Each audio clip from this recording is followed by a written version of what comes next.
ఇకపై మీకు ఇష్టమైన ఫేవరెట్ సీరియల్స్ యొక్క ఫుల్ ఎపిసోడ్స్ యూట్యూబ్లో అందుబాటులో ఉండవు. కేవలం సన్నెక్స్లో మాత్రమే ఫ్రీగా చూడొచ్చు.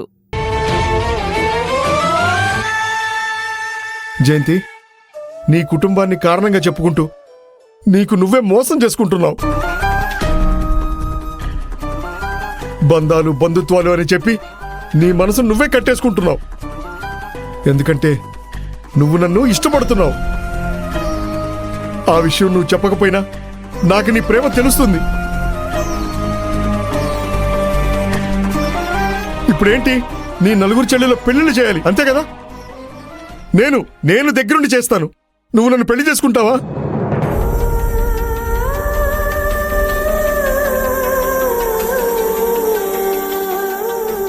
జయంతి, మురళి గురించి నీకు బాగా తెలుసు.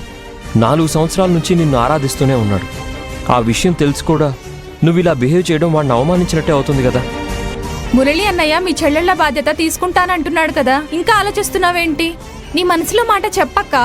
పెళ్లి చేసుకోవడానికి సరే అనక్క. మాటలు చెప్పడం చాలా తేలిక, కానీ నలుగురు పెళ్లిళ్ళు చేయడం ఎంత కష్టమో మీకు తెలీదు. ఇప్పుడేదో ఆవేశంలో మాట్లాడేయచ్చు.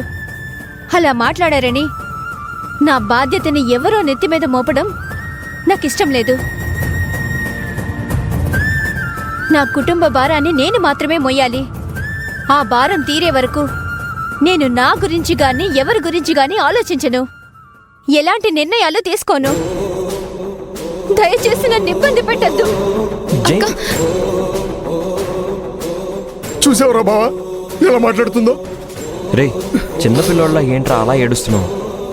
ఏడవటం తప్పించి ఇంకేం చేయమంటావురా? అన్నయ్య బాధపడకు.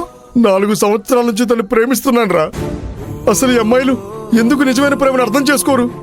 రే మురళి అన్నయ్య,